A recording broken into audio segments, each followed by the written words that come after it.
नमस्कार दोस्तों, SPS study point के इस यूट्यूब प्लेटफॉर्म पे एक बार फिर से आप सभी दोस्तों का बहुत बहुत स्वागत है। आज के इस वीडियो के माध्यम से BA BSc BCom semester first को करिकुलर कोर्स का हम क्वेश्चन पेपर सॉल्व करने वाले हैं। दोस्तों, ये question paper doctor Ram Manohar Lohia Awadh विश्वविद्यालय का है, यानी कि 2023-24 सत्र का 24 सत्र में ये दिसंबर माह में पेपर संपन्न कराया गया है।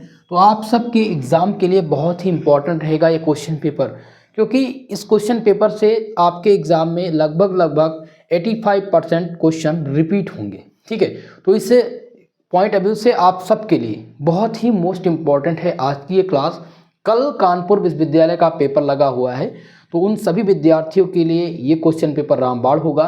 साथ ही साथ आप चाहे जिस विश्वविद्यालय से बिलोंग करते हो, यहाँ पर आप देख सकते हैं भैया राष्ट्रीय शिक्षा नीति 2020 लिखा हुआ है। इसके अंतर्गत सभी विश्वविद्यालय के पाठ्यक्रम सेम है, तो आप चाहे जिस विश्वविद्यालय से हो, हमारी क्लास आप सबके लिए इंपॉर्टेंट रहेगी। ओके, बात कर लेते हैं आपके पेपर टाइटल की। देखिए, ये कंपलसरी क्वेश्चन पेपर है, जिसको आप को करिकुलर कोर्स के नाम से जानते हैं, अनिवार्य सहगामी पाठ्यक्रम के नाम से जानते हैं। ठीक है, इसका पेपर टाइटल है फूड न्यूट्रिशन एंड हाइजीन, यानी कि खाद्य पोषण एवं स्वच्छता। ये पेपर जो आपका कराया जाता है वो ऑब्जेक्टिव मोड में, यानी OMR सीट पर कराया जाता है। ठीक है, OMR सीट मतलब इसमें जो पेपर बनेंगे आपके वो MCQ मोड में आएंगे, और इनकी जो संख्या होती है पेपर में, ठीक है, क्वेश्चन जो पूछा जाता है वो 100 क्वेश्चन पूछा जाता है, जिनमें से आपको 33 क्वेश्चन हल करने होंगे। यानी कि अगर आप 33% मार्क्स ले आते हैं, 100 में से 33 नंबर कर ले जाते हैं, 33 क्वेश्चन सही कर ले जाते हैं, तो आपका ये पेपर क्लियर हो जाएगा। बहुत ही महत्वपूर्ण है क्लियर करना, क्योंकि ये कंपलसरी अनिवार्य प्रश्न पत्र नाम ही दिया गया है। इसलिए भैया आप लोग वीडियो को ध्यानपूर्वक देखिएगा, और जो भी प्रश्न मैं आज सॉल्व कराऊंगा उसको तैयार कर लीजिएगा। चलिए, आज के लिए हम पेपर स्टार्ट करते हैं और सॉल्व करते हैं इस क्वेश्चन पेपर को। एक थोड़ा सा छोटा डाउट है, जिसमें लिखा हुआ केवल बालकों के लिए। कुछ स्टूडेंट का हमारे कमेंट आएगा कि सर क्या ये बालिकाओं के लिए ही है, यानी कि बच्चों, यानी कि जो मेल कैंडिडेट हैं उनके लिए ही है या फीमेल के लिए है। तो देखिए दोस्तों, ये इसलिए यहाँ पर लिखा हुआ है, ये राम मनोहर लोहिया का पेपर है अवध विश्वविद्यालय का, तो वहाँ पर अधिकांश बच्चे जो हैं उनकी संख्या अधिक हो जाती है, तो पेपर 2 दिन में आयोजित होता है। एक दिन बालकों का पेपर हो जाता है, एक दिन बालिकाओं का पेपर हो जाता है, इसलिए यहाँ पर लिया गया है। ठीक है, बाकी सभी विश्वविद्यालय में सेम डेज पर ही होता है, वो सबके लिए इम्पॉर्टेंट है, चाहे आप इसमें बालक लिख रहे हैं या बालिका भी लिख रहे हैं। ठीक है भैया, चलिए स्टार्ट कर लेते हैं और पहला क्वेश्चन ले लेते हैं इस प्रश्न पत्र का, जिसमें देखिएगा पहला क्वेश्चन पूछा गया है आपसे कि पादप रंजकों का वह समूह जो विटामिन ए का जनक होता है। चलिए बताने का प्रयास कीजिएगा कि पादप रंजकों का वह समूह जो विटामिन ए का क्या होता है भैया, जनक होता है, वो कौन सा है। चलिए सभी लोग प्रयास करिएगा पहले क्वेश्चन का आंसर देने का। चलिए, तो इसमें आपके ऑप्शन देखिएगा। पहला ऑप्शन दिया गया है कैरोटिनाइड्स, बी ऑप्शन है रेटिनॉल। तो विटामिन ए का जो रासायनिक नाम है वो है रेटिनॉल। ठीक है, तो उसमें जनक की बात पूछी गई, तो रेटिनॉल तो होगा नहीं। अल्फा कैरोटीन दिया गया, तो अल्फा कैरोटीन भी नहीं होगा। उपरोक्त में से कोई नहीं। यहाँ पर जो करेक्ट उत्तर हो जाएगा वो हो जाएगा आपका ऑप्शन नंबर ए, कैरोटिनाइड। ठीक है, ये क्या है, ये पादप रंजक का वह समूह है जो विटामिन का जनक होता है, तो वो कैरोटिनाइड्स है। चलिए अगले क्वेश्चन को देख लेते हैं। नेक्स्ट क्वेश्चन आपका नेक्स्ट क्वेश्चन है इसमें कि मैरामस का लक्षण बताना है, इनमें से कौन सा नहीं है। चलिए भाई ऑप्शन देखते हैं। पहला ऑप्शन यहाँ पर दिया गया सौंफ, बी ऑप्शन है मांसपेशी अपक्षय, और ऑप्शन सी आपका दिया गया है कि झुर्रीदार त्वचा, डी है प्रतिरक्षा में कमी। चलिए बताने का प्रयास कीजिएगा तीसरे क्वेश्चन का आंसर। तो आपको बता दें मैरामस का लक्षण, तो मैरामस का लक्षण इसमें से देखिए प्रतिरक्षा में कमी, ये भी एक मैरामस का लक्षण ही है। झुर्रीदार त्वचा भी इसके अंतर्गत आती है, और मांसपेशी अपक्षय, लेकिन सौंफ इसके अंतर्गत नहीं आती है, इसलिए आप इसका आंसर लगा देंगे डी। ठीक है, मैरामस का लक्षण सौंफ नहीं है, ऑप्शन आपका ए इस क्वेश्चन का सही आंसर होगा। चलिए भाई नेक्स्ट क्वेश्चन को देखते हैं। आपके स्क्रीन पे लग चुका है आपका चौथा क्वेश्चन, और चौथा क्वेश्चन इसमें दिया गया है, क्या पूछा गया है, कब्ज। क्या पूछा गया है, कब्ज के असर पूछे गए हैं। इनमें से कब्ज के असर कौन कौन से हैं। ठीक है भैया, पहला दिया गया है पेट दर्द, दूसरा आपका दिया है लेपित जिह्वा, सी दिया गया गैस, और डी दिया गया उपरोक्त सभी।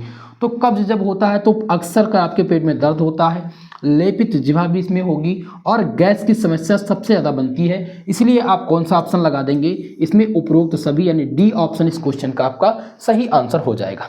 क्लियर है। चलिए अगले क्वेश्चन को देख लेते हैं। सभी लोग फटाफट से कमेंट करके इसका आंसर भी देने का प्रयास कीजिएगा। पांचवा क्वेश्चन इसमें आपका आ चुका है, ठीक है भाई। पांचवा क्वेश्चन देखिएगा, जिसमें पूछा गया है कि निम्न में से किस पोषक तत्व का दूध एक खराब स्रोत है। दूध का एक खराब स्रोत पूछा गया भैया, कैल्शियम। तो दूध, कैल्शियम में दूध प्रचुर मात्रा में पाया जाता है, प्रोटीन भी पाई जाती है दूध में, विटामिन सी, इसमें से विटामिन सी का दूध से कोई संपर्क नहीं है, कोई सी प्रकार का इसमें से कोई रिश्ता नाता नहीं है भैया दूध का, ठीक है। तो इसमें आप लगा दीजिएगा विटामिन सी दूध का एक खराब स्रोत है, ठीक है। तो यहाँ पर आंसर हो जाएगा आपका सी। चलिए अगला देख लेते हैं, नेक्स्ट क्वेश्चन।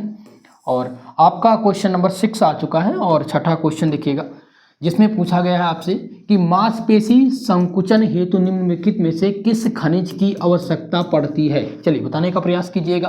क्वेश्चन नंबर 6 आपका है कि which one of the following, ठीक है, minerals is the required for muscles construction, ठीक है। तो पहला इसमें दिया गया कैल्शियम, बी आपका ऑप्शन कह रहा है लौह, सी है विटामिन सी और डी दिया गया है फ्लोराइड। चलिए बताने का प्रयास कीजिएगा भाई। तो इस क्वेश्चन का जो सही आंसर हो जाएगा वो क्या हो जाएगा, वो आपका हो जाएगा कैल्शियम, ठीक है। कैल्शियम जो है ये सबसे ज़्यादा आवश्यकता किसकी होती है, कैल्शियम। कैल्शियम की आवश्यकता कब होती है, मांसपेशी संकुचन हेतु कैल्शियम की सबसे ज़्यादा आवश्यकता होती है, इसलिए ऑप्शन इस क्वेश्चन का सही आंसर है। चलिए नेक्स्ट क्वेश्चन देख लेते हैं। और क्वेश्चन नंबर 7 आपकी स्क्रीन पे आ चुका है, जिसमें दिया गया है कि question number 7, fruit and vegetables are usually considered as a good source of, यानी कि क्वेश्चन कह रहा है कि फल एवं सब्जियां किसके अच्छे स्रोत माने जाते हैं। तो फल और सब्जियां में सबसे ज़्यादा प्रोटीन की मात्रा पाई जाती है, या ऑप्शन बी कह रहा है कि विटामिन एवं खनिज, सी आपका दिया गया वसा और डी दिया गया उपरोक्त में से कोई नहीं। चलिए बताने का प्रयास कीजिएगा भैया। तो इनमें से जो सही आंसर आपका हो जाएगा वो कौन सा हो जाएगा, वो आपका हो जाएगा विटामिन एवं खनिज, ठीक है भैया। विटामिन और खनिज फल और सब्जियों में प्रचुर मात्रा में पाए जाते हैं। ऑप्शन नंबर 20 क्वेश्चन का सही आंसर है। चलिए माफ कीजिएगा दोस्तों, लाइट के जाने की वजह से बोर्ड पर क्लास स्थगित कर दी गई और मैंने सोचा कल आपका पेपर है भाई, तो क्लास तो देना जरूरी है, इसलिए हम आज से पुराने ही मोड में क्लास ले पाएंगे। चलिए आपका 8वां क्वेश्चन था pulse are a good source of, यानी दालें किसके अच्छे सोर्स होते हैं। तो आप सबको सबसे ज़्यादा जानने की ज़रूरत है कि प्रोटीन, ठीक है, दाल में सबसे ज़्यादा प्रोटीन की मात्रा पाई जाती है, इसलिए ऑप्शन नंबर बी आपका करेक्ट उत्तर है। 9वां क्वेश्चन पूछा गया है कि washing off a peeled vegetable remove the vitamins, यानी छिली हुई सब्जियों को धोने से कौन सा विटामिन खत्म हो जाता है। आपके ऑप्शन दिए गए हैं vitamin A, vitamin E, vitamin C और विटामिन डी। तो इसमें जो आपका सही आंसर है वो है विटामिन सी, क्योंकि छिली हुई सब्जियों को धोने से उसमें से विटामिन सी आपका खत्म हो जाता है। आंसर लगा दीजिएगा ऑप्शन नंबर सी। चलिए भाई नेक्स्ट क्वेश्चन को देखते हैं।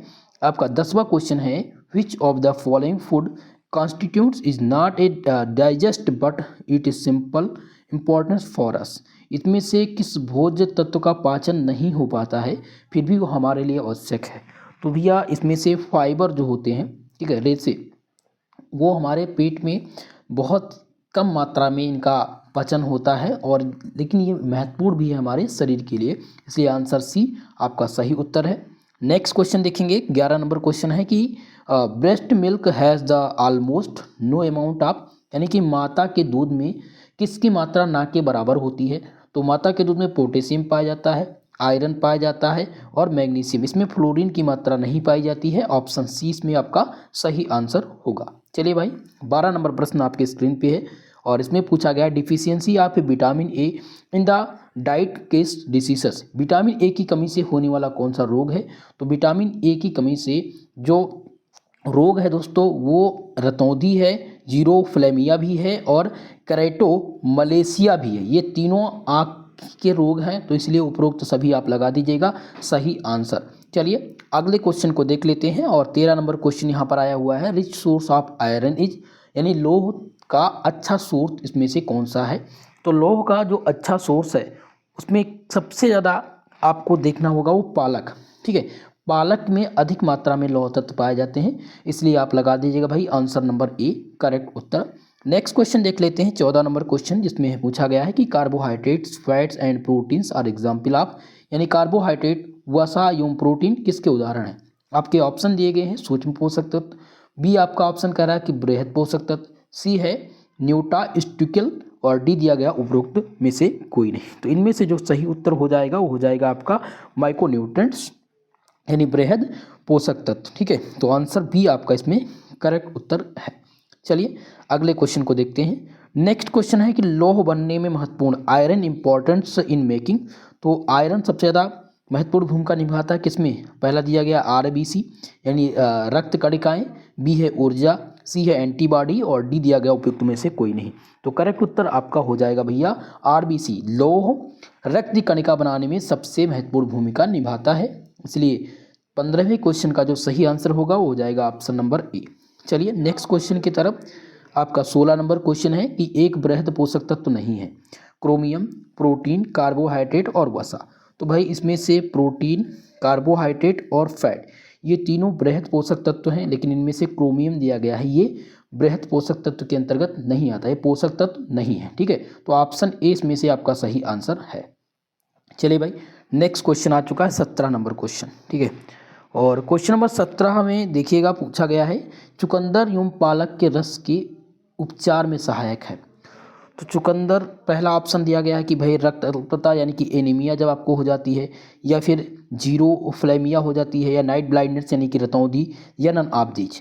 तो चुकंदर एवं पालक के जो रस होते हैं वो रतौंधी का जब रोग हो जाता है तो उसमें सबसे ज़्यादा महत्वपूर्ण होते हैं।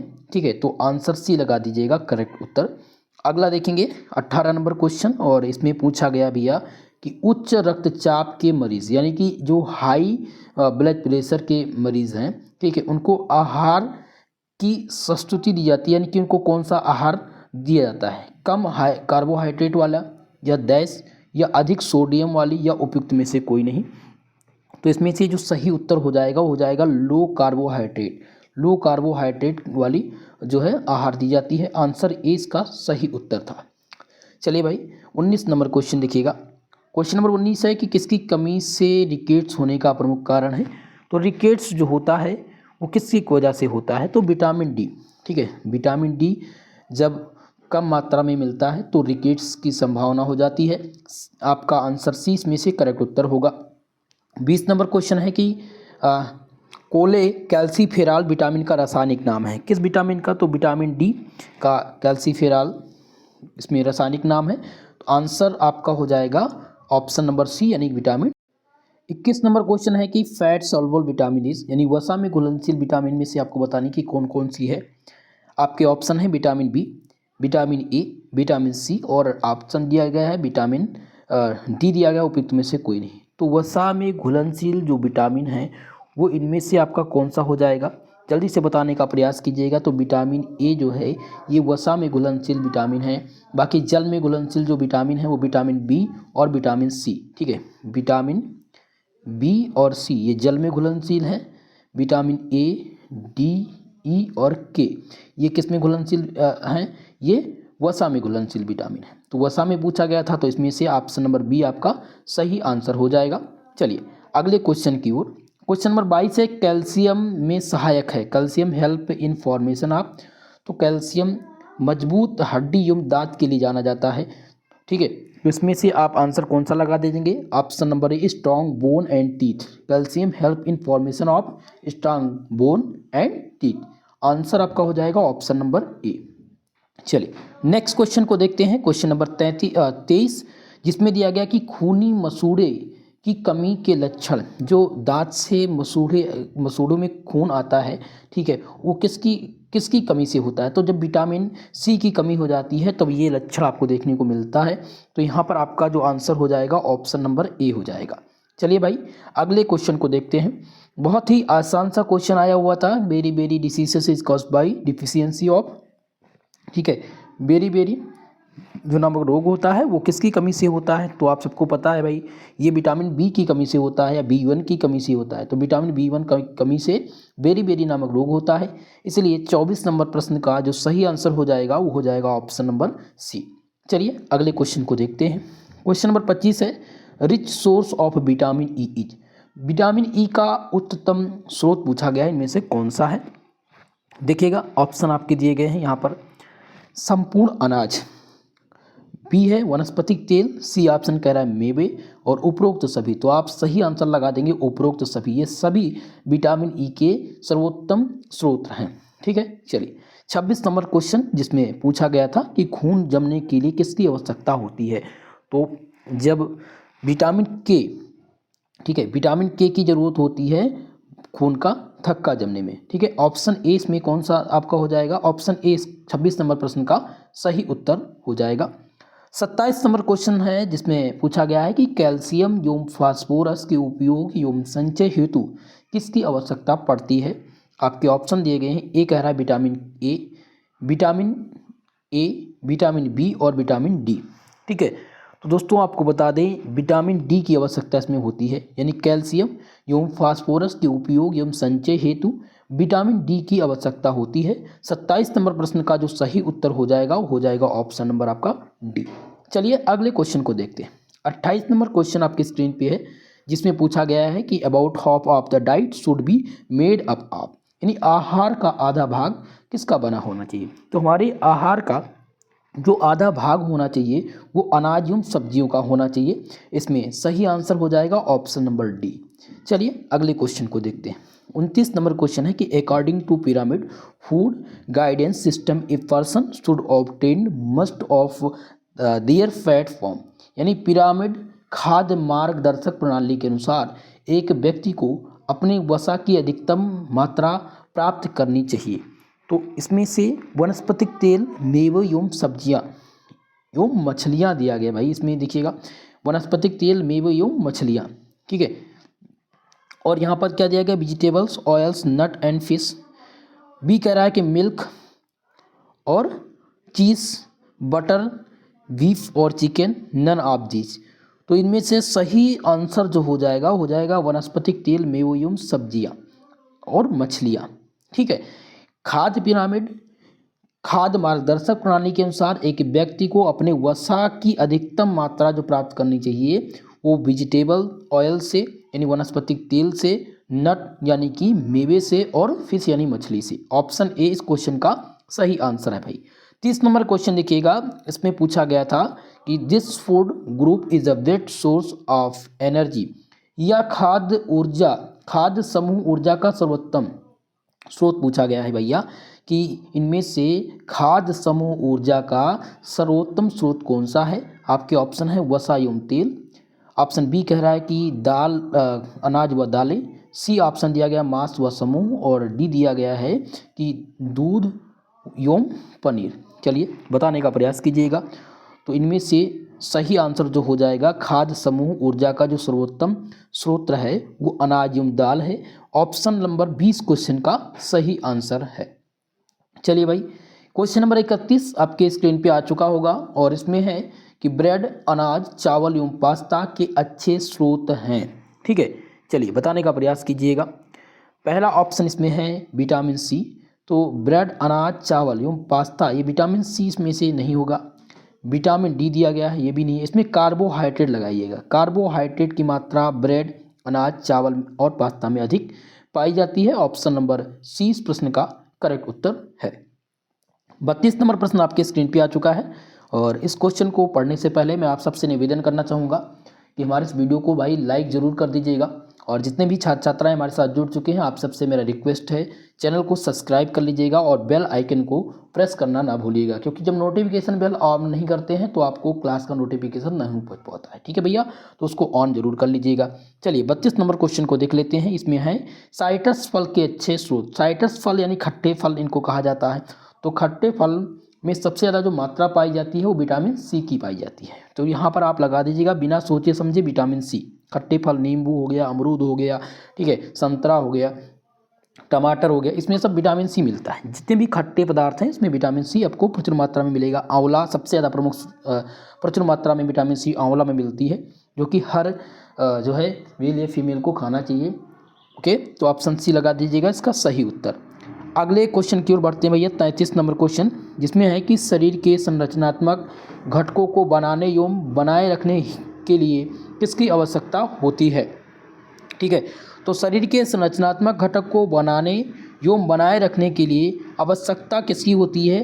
कार्बोहाइड्रेट की भी होती है, वसा की भी होती है और प्रोटीन की भी होती है। इसलिए हम लगा देंगे 33 नंबर क्वेश्चन का जो आंसर वो हो जाएगा आपका डी।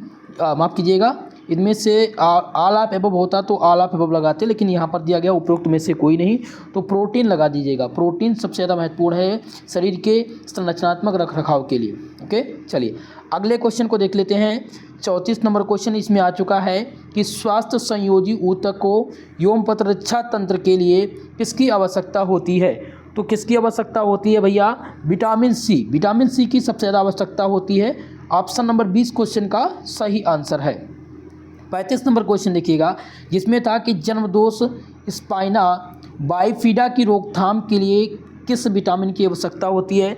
आपके ऑप्शन इसमें दिए गए हैं, vitamin E, vitamin A, vitamin B और विटामिन सी।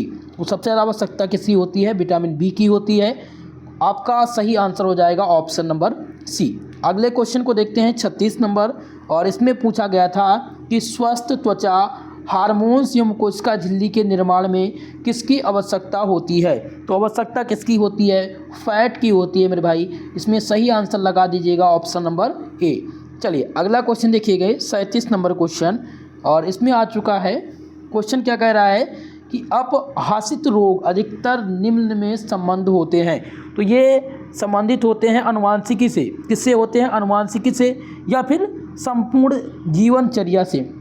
तो यहाँ पर संपन्न जीवनचर्या आपका करेक्ट उत्तर हो जाएगा, बी ऑप्शन इस क्वेश्चन में सही उत्तर है। अगला देखेंगे 38 नंबर क्वेश्चन, इसमें है कि एग, मिल्क, यो meat are the good source of, अंडा, दूध, मांस अच्छे स्रोत माने जाते हैं। तो ये अच्छे स्रोत किसके हैं भैया? प्रोटीन। इसमें प्रचुर मात्रा में प्रोटीन की मात्रा पाई जाती है, इसलिए 38 नंबर का आप आंसर लगा देंगे ऑप्शन नंबर बी। अगला क्वेश्चन देखेंगे 29 नंबर क्वेश्चन, जिसमें डायरिया का मुख्य कारण पूछा गया है। बहुत ही इंपॉर्टेंट क्वेश्चन है मेरे दोस्त, ठीक है। तो डायरिया का जो मुख्य कारण है वो है वायरल संक्रमण।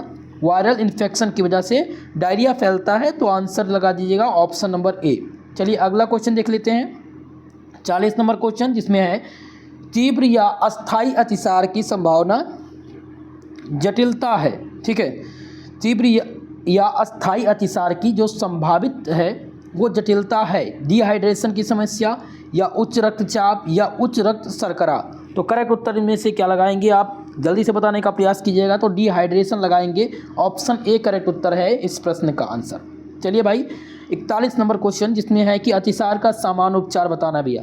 अतिसार का सामान्य उपचार है एंटीबायोटिक, बी है एंटीहिस्टामिन, सी ऑप्शन दिया गया है एंटी डिप्रेशन और डी दिया गया ओआरएस। तो अतिसार का सामान्य उपचार ओआरएस घोल देना चाहिए। आपका करेक्ट उत्तर हो जाएगा डी आंसर इसमें। 42 नंबर प्रश्न है, जिसमें पूछा गया कि बच्चों में विषाणु जनित अतिसार का मुख्य कारक कौन सा है? तो रोटा वायरस प्रमुख कारण इसका है, बी आंसर करेक्ट उत्तर है भैया। ध्यान रखेंगे, बहुत ही महत्वपूर्ण है, कई बार ये पेपर में आ चुका है, ठीक है। तो जब भी पूछा जाए कि बच्चों में विषाणु जनित अतिसार का कारण, तो रोटा वायरस लगाइएगा आंसर। चलिए अगला क्वेश्चन देखेंगे, क्वेश्चन नंबर 43, जिसमें है कि निम्नलिखित में से कौन सी दशा अस्थायी अतिसार को जन्म दे सकती है? तो इनमें से ऑप्शन देखेंगे सबसे पहले, यहाँ पर दिया गया क्रोन रोग, बी है सिलिनिक रोग, या फिर अल्सरेटिव क्लाइलिटिक रोग, या उपरोक्त सभी। तो इनमें से सबसे ज़्यादा महत्वपूर्ण जो हो जाता है वो क्रोन रोग हो जाता है, ठीक है। अस्थायी अतिसार को जन्म देता है वो क्रोन रोग देता है। आपका ऑप्शन ए करेक्ट उत्तर है इस क्वेश्चन का। अगला देखेंगे भैया 44 नंबर क्वेश्चन है कि अतिसार की स्थिति में निर्जलीकरण को रोकने हेतु कौन सा पेय सर्वोत्तम है? तो जब भी अतिसार की स्थिति आती है और निर्जलीकरण की समस्या बनती है, तो उसमें ओआरएस घोल सबसे ज़्यादा महत्वपूर्ण भूमिका निभाता है, ठीक है। तो आंसर आप लगा दीजिएगा ऑप्शन सी ओआरएस। ओके, चलिए अगला देखेंगे 45 नंबर प्रश्न, और इसमें पूछा गया कि अतिसार की स्थिति में निम्न में से कौन उच्च खाद्य पदार्थ हैं? तो जब अतिसार की समस्या हो, अतिसार की समस्या में ढीला मल हो जाता है, ठीक है।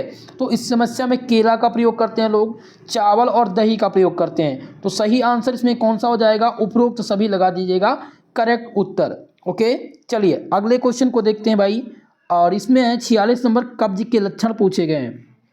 तो कब्ज के लक्षण में पहला देखेंगे, प्रति सप्ताह 3 से कम बार शौच। बिल्कुल सही है भाई, जब 3 से कम बार आप शौच जाएंगे तो इसका मतलब है कि कब्ज की समस्या है। कड़ा मल आएगा, बिल्कुल सही है। और सी दिया गया अधूरे मल का एहसास, तो ये कब्ज के लक्षण है सभी, इसलिए आंसर डी लगाएंगे उपरोक्त सभी। क्वेश्चन नंबर 47 देखिएगा, इसमें है कि विटामिन एवं खनिज है, विटामिन एंड मिनरल्स आर, तो vitamin and minerals our body building food, ये क्या कहलाते हैं, बॉडी बिल्डिंग फूड कहलाते हैं, यानी शरीर निर्माणात्मक खाद्य पदार्थ। ठीक है, सी आंसर करेक्ट उत्तर हो जाएगा।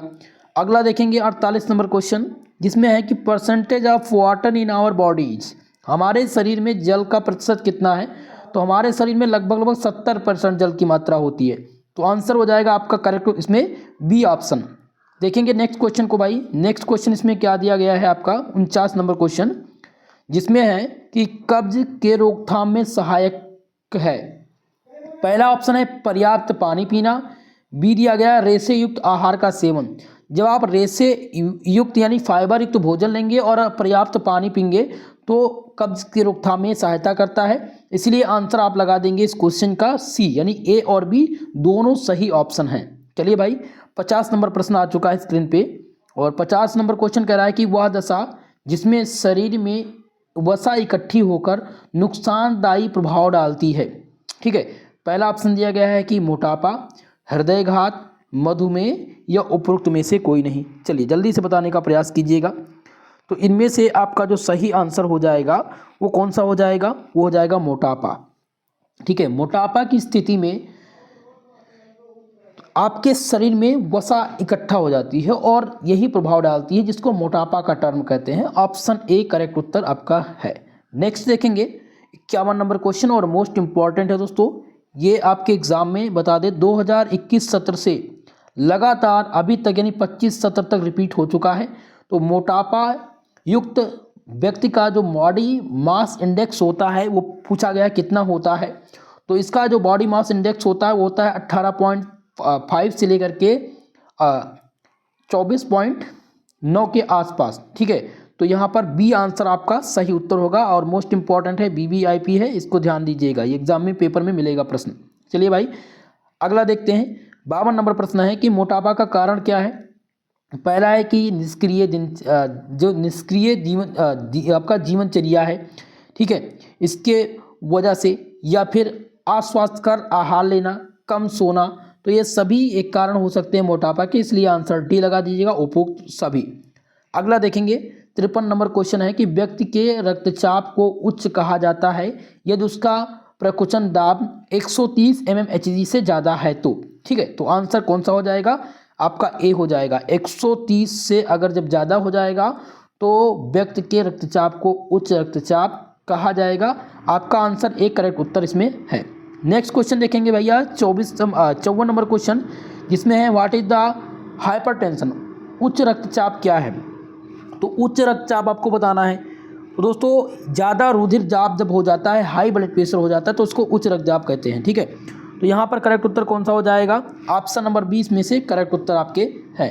नेक्स्ट क्वेश्चन देखेंगे, क्वेश्चन नंबर 55 आपका दिया गया है कि सनसाइन विटामिन भी कहते हैं, किसको सनसाइन विटामिन कहा जाता है, तो विटामिन डी का ये नाम है। ठीक है, विटामिन डी को सनसाइन विटामिन भी कहते हैं, यानी कि ये सन से प्राप्त होता है। सनसाइन दिया गया ना, प्रकाश जब मिलता है तो सबसे ज़्यादा सूर्य की रोशनी से ही विटामिन डी प्राप्त होती है, इसलिए इसका सनसाइन भी नाम है विटामिन डी का। तो आंसर बी करेक्ट उत्तर है। मोस्ट इंपॉर्टेंट क्वेश्चन, ध्यान दीजिएगा, सनसाइन विटामिन डी का ही नाम है। चलिए 56 नंबर क्वेश्चन है डिफिशियंसी ऑफ आयोडीन इस, आयोडीन की कमी से कौन सा रोग होता है, तो आयोडीन की कमी से घेंघा नामक रोग होता है। ठीक है, आयोडीन की कमी से घेंघा नामक रोग होता है। ऑप्शन नंबर आपका सी इस क्वेश्चन का सही आंसर है।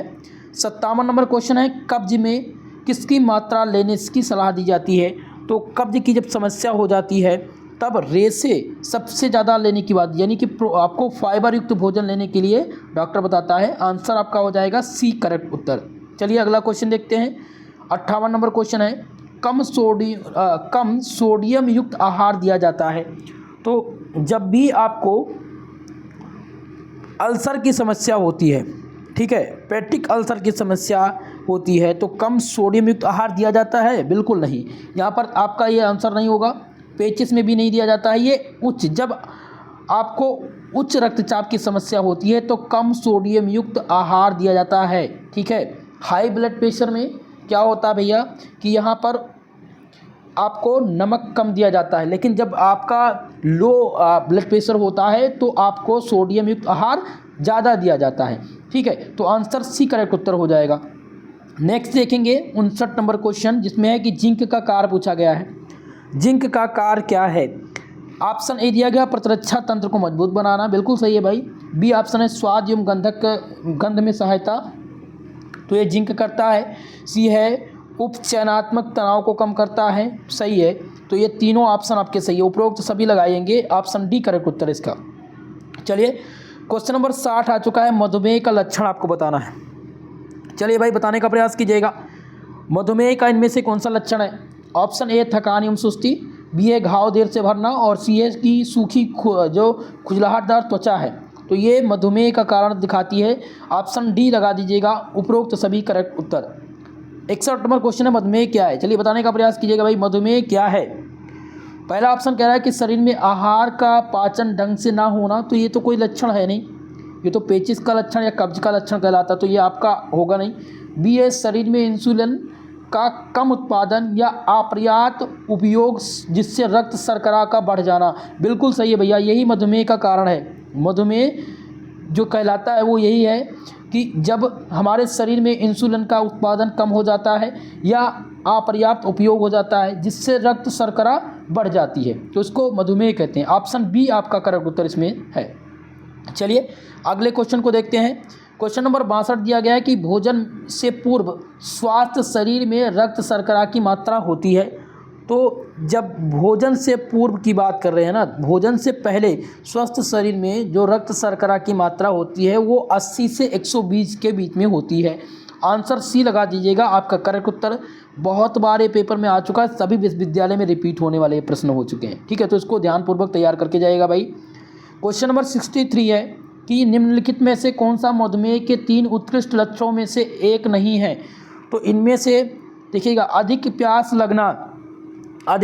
प्यास लगना क्या ये मधुमेह के उत्कृष्ट लक्षण में से है? तो ये बिल्कुल अधिक प्यास लगना, अधिक भूख लगना, अधिक पेशाब लगना, ये तीनों लक्षण कहलाते हैं किसके? मधुमेह के। लेकिन इसमें से दिया गया डी आंसर कि डी ऑप्शन कह रहा है कि एक वस्तु का एक से अधिक दिखाई देना, तो ये मधुमेह का कोई भी लक्षण नहीं है, इसलिए आप लगा दीजिएगा आंसर नंबर डी सही उत्तर। चलिए भाई क्वेश्चन नंबर 64 है कि सामान्य वृक्क में ग्लूकोज की सीमा कितनी होती है?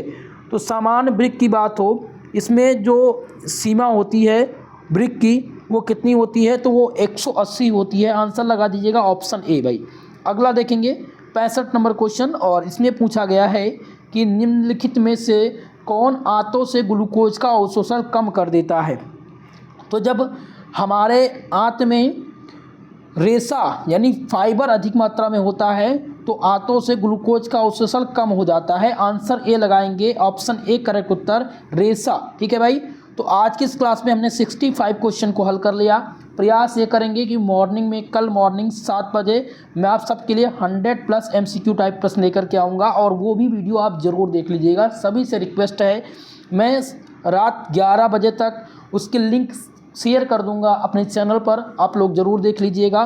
ठीक है, तो ये वीडियो देख लीजिए, इसके अलावा प्लेलिस्ट में वीडियो हैं और विश्वविद्यालय के प्रश्न पत्र, उनको भी आप लोग देख करके एग्जाम में जाइएगा, बहुत ही हेल्पफुल रहेगा। ओके, इसका PDF आप चाहते हैं तो टेलीग्राम चैनल पर जुड़ जाइए, वहाँ पर मिल जाएगा। और जैसे ही आपका पेपर हो जाए, हमारा कॉन्टैक्ट नंबर है 9984947535, इस पर आप लोग अपना पेपर सेंड कर दीजिएगा ताकि आपके पेपर के सलूशन में जल्द से जल्द अपलोड कर सकूं। ठीक है दोस्तों, तो आज के लिए बस इतना ही, मिलते हैं किसी नेक्स्ट वीडियो में, तब तक के लिए जय हिंद जय भारत।